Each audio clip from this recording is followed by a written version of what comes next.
Welcome back. This video is going to cover discriminant analysis. Now, make sure that you've watched my classification theory 1 and 2, parts 1 and 2 videos before you watch this.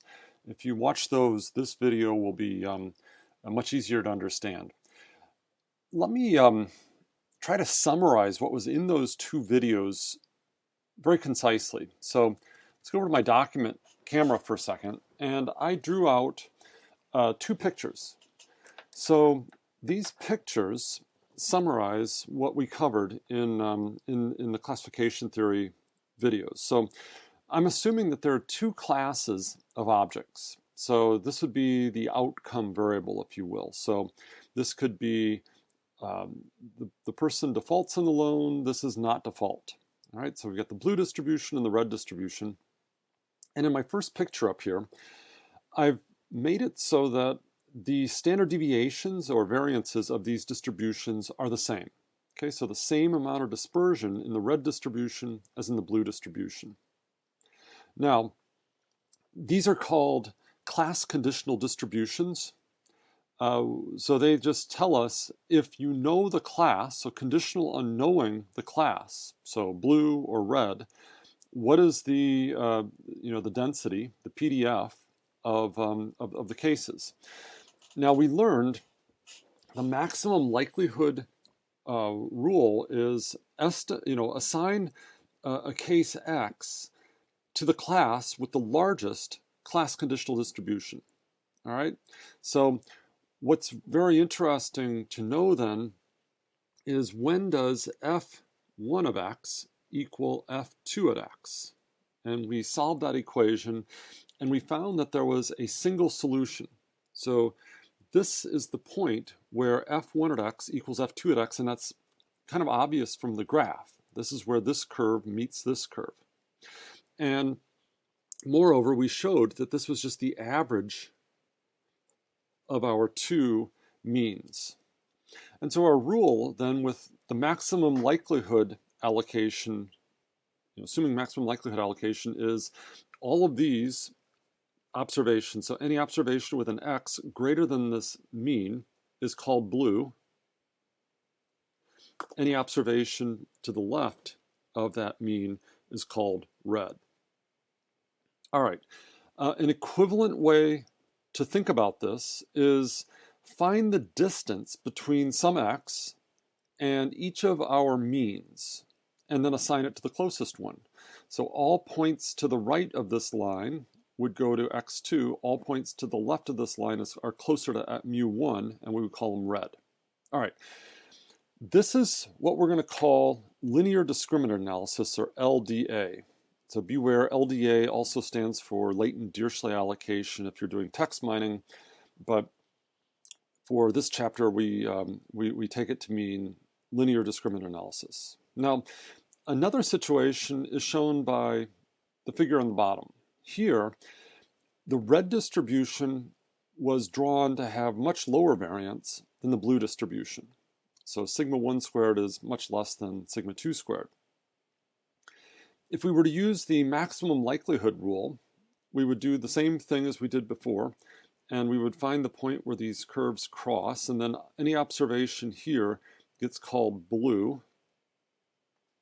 Any observation here gets called red, but notice they cross twice. Okay, so actually we only call observations red through here, and then we start calling them blue again because notice the blue curve is greater than the red curve. So all x's out here would be labeled blue. Now, when we set up this equation, f1 at x equals f2 at x, so where do these curves meet? We end up with a quadratic equation. That quadratic equation has two roots, which are these values. So these are the two roots of a quadratic equation, two roots.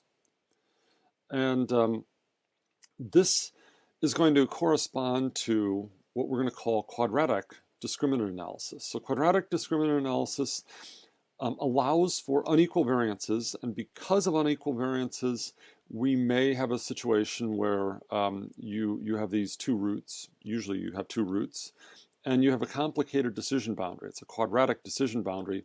With linear discriminant analysis, you have a single decision boundary, and it's a linear decision boundary, and that's why we call it linear discriminant analysis. All right, so that's a review of what was in those classification videos. So let's go back to my course packet. So linear discriminant analysis assumes that the within group variances are the same across groups. Okay, so every group has the same sigma squared or covariance matrix in the case of having more than one predictor. Quadratic discriminant analysis allows the variances to differ and estimates them separately. So in R, there's going to be a function called LDA for doing linear discriminant analysis, another one QDA. You need to get these from the mass library. So you do an install.packages mass, then you do a library mass to have access to those functions. All right. I'm now going to move on to how do we evaluate the accuracy of one of these classifiers. We're going to spend a lot more time on this subject next week when we get to a full week on evaluating predictive analytic methods, but we're going to just get a little bit of a preview of that. So let's say that my classifier, whether it's linear discriminant analysis or quadratic discriminant analysis, produces an estimate of the class, so y hat at I. So with maximum likelihood, we just assign this to the largest class conditional distribution for that given x. Now, the misclassification rate is just going to be the probability that my predicted class does not equal the observed class. That's going to be one of our key measures of how well a classifier does. So it's like, what fraction of the problems on an exam did you get wrong? And that would be the misclassification rate. Sometimes we'll talk about the classification rate, which would be 1 minus this, so it's the fraction of training cases that your classifier got right. And so the way we estimate this is we just count the number of cases that we got wrong and divide by n. So that's what this fancy equation says, is this indicates if our classifier was wrong. So this equals 1 if it's wrong, 0 if it's right. So just count the number that you got wrong, divide by n, and it's like the percentage you got wrong. Now, what we're going to see next week is that this measure is not really fair. And it's not fair because we're evaluating our classifier on the same data that we used to train our model. Okay, and so it's often said to be optimistic. So we've chosen our classifier to do well in this training set, and then we evaluate how well it does on the same data, and that's not really fair. So what we need to do is to evaluate our classifiers on a new data set. So we're going to talk about test sets next week. For now, we're gonna have a method that makes very efficient use of the data, and it's called leave one out cross-validation. So the whole idea with this is we're going to fit the classifier n times, leaving out one case at a time, and then we look at whether we classify the left out case correctly, and then we compute the apparent error rate on the left out cases. So every case has been left out once if we estimate the classifier n times, and the fraction that we get wrong would be a truer estimate of the misclassification error. So we're going to call that the cross-validated measure. We're going to spend a lot more time on this next week. So let's put off an extended discussion until then. I'd like to now show you an example. So let's go over to R for a second. And what we have here is a data set where I have a bunch of students who've applied to some program. And we know their undergraduate grade point average and their undergraduate GMAT score. Well, you wouldn't call that an undergraduate GMAT score. They took a standardized test. Here's the standardized test score. Now, we've had our admissions department look at all of the applications from the students. So each one of these points in the scatter plot is a student who's applied for our program. And these experts have classified them into 3 buckets. So we've got admitted students, these are all the black dots. We have denied students, which are all the red dots. And then all of the waitlisted students are the green plus signs here. So I think the story's kind of clear here that if you have a very high grade point average and good test scores, we let you in. If you have poor test scores and grade point averages, we deny you. The wait list is kind of interesting to me because what I see here is if you have sort of mediocre grades, but your test scores are maybe not so great, they're going to let you in. But if your grades are bad, but the test scores are good, so in other words, you take tests well, but you don't study well, they're not going to take a chance on you. So I think this decision boundary is a little bit complicated because it's sort of maybe there's a line here and then another line here that divides it. So that's going to be very complicated, whereas the boundary between waitlist and admit is just going to be a line. So a linear decision boundary ought to be good enough for that. We're going to need something more complicated to separate the denies from the wait lists. All right, so how do we estimate this in R? So I brought in the data set. You can see that this data set has 3 variables: your grade point average, the GMAT score, and the class, which is going to be 1, 2, or 3, indicating whether you're admitted, denied, or waitlisted. So this command is what I just executed to get the plot in R. You can try that on your own.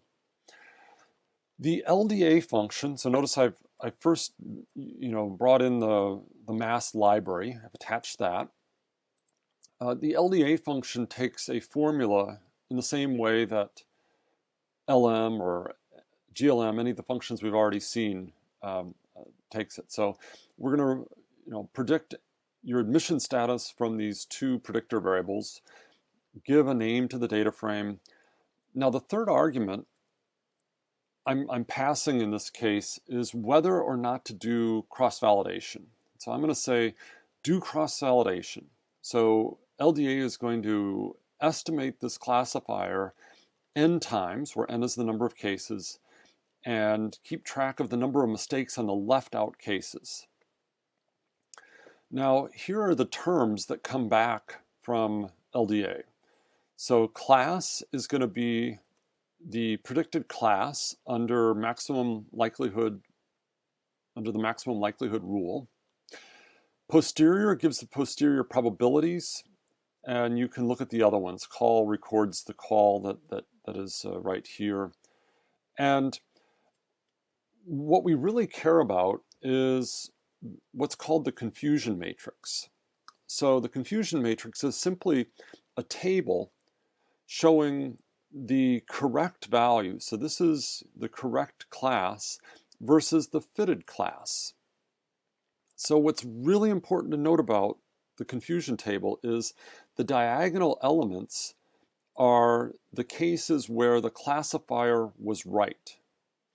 All of the elements that are not on the diagonal are cases where the classifier is wrong. So there were 2 instances that were really class 2s, but the classifier called them class 3.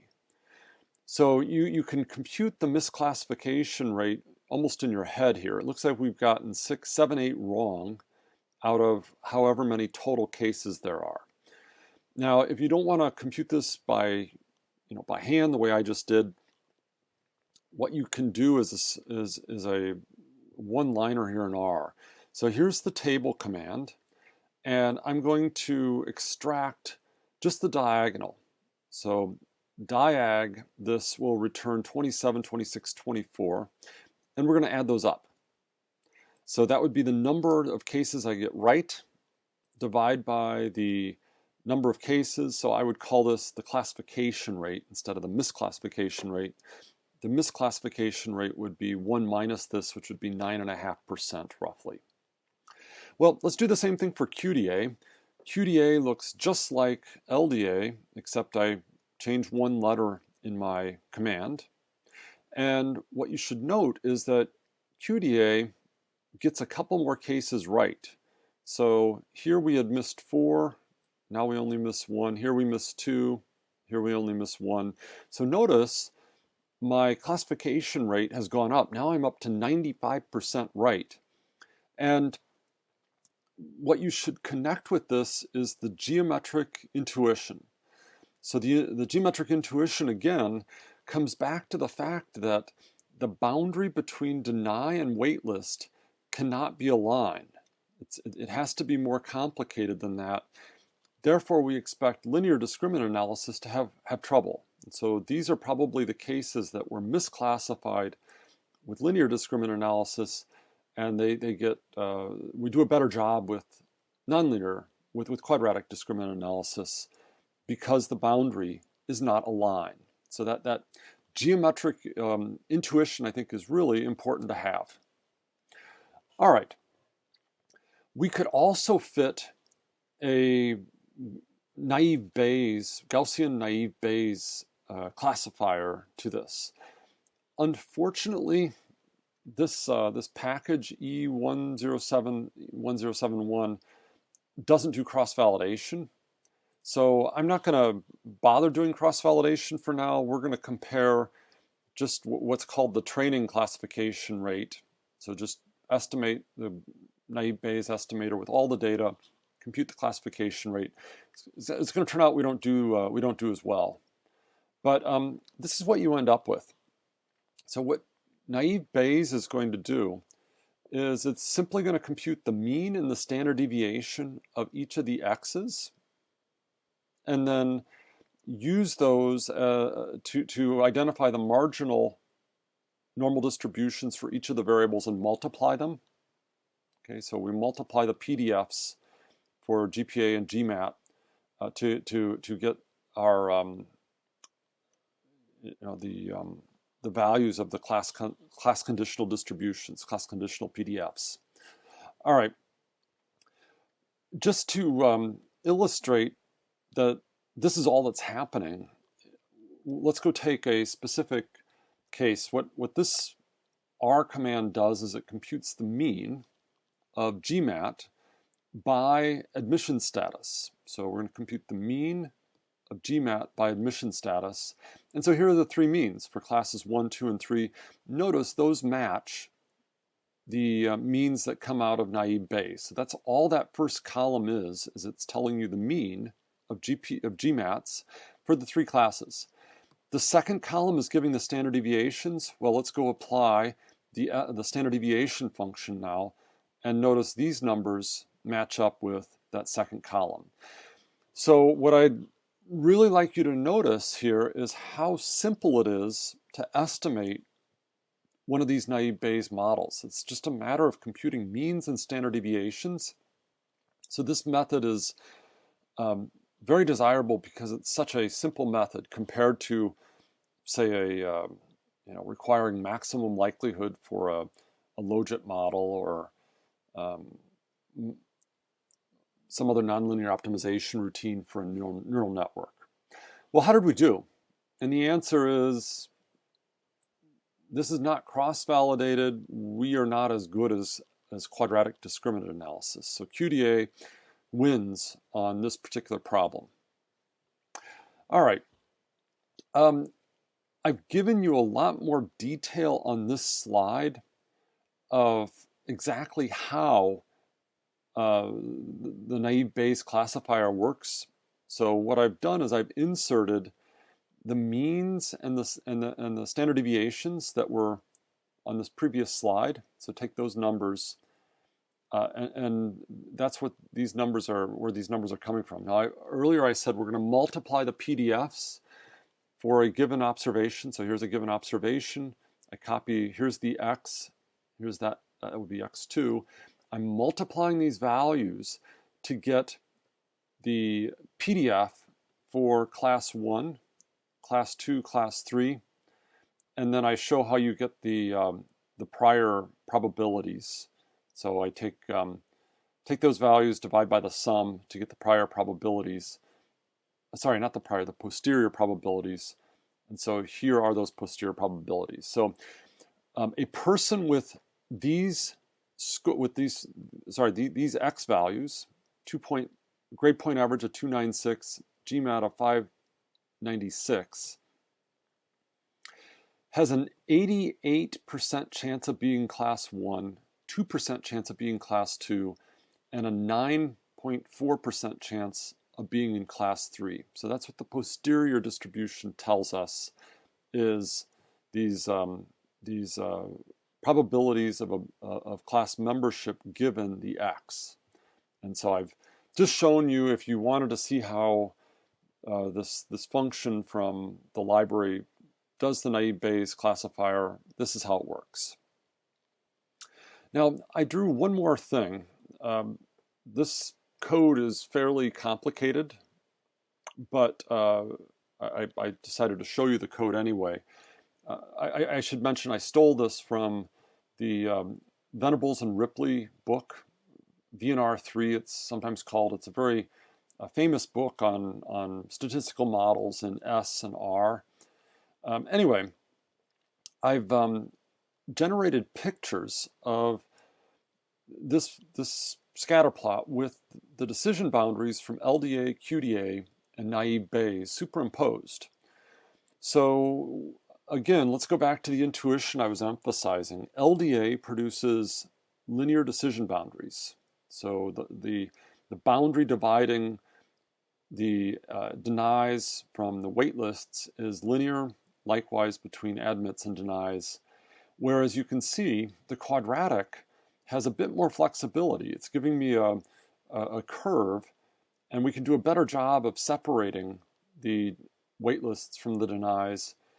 You're going to see Gaussian naive Bayes also produces some curves, but it doesn't really have enough flexibility to get the job done right, and that's why the classification rate is not as good. All right, so I think this picture really makes the distinction between those three classifiers fairly clear.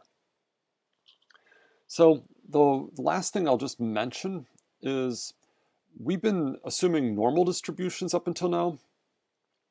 Sometimes we want to assume a Bernoulli trial as our class conditional distribution. So X is either a 0 or a 1. Now, that gives us a discrete class conditional distribution. This is often used in text mining, where you have many X's. So X could be the presence or absence of a word. So for example, maybe I'm trying to build a spam filter, and one of my X's could be whether the word free appears in that email. So X1 would equal 1 if free appears in the email, 0 if it doesn't. Or another word like wonder drug could be 1 if that word wonder drug appears or not. There are naive Bayes classifiers for this situation where we have a yes-no class conditional distribution. A word either appears or it doesn't, and this is called the Boolean naive Bayes classifier. It gets used a lot in text mining. I'm not going to say much more about it right now. When you cover text mining, you will want to you'll probably get a more detailed presentation of this Boolean naive-based classifier, but just kind of want to make the connection with discriminant analysis at this point. All right, that's it for my lecture. You ought to go try these your turn exercises, which give you practice estimating these models in R.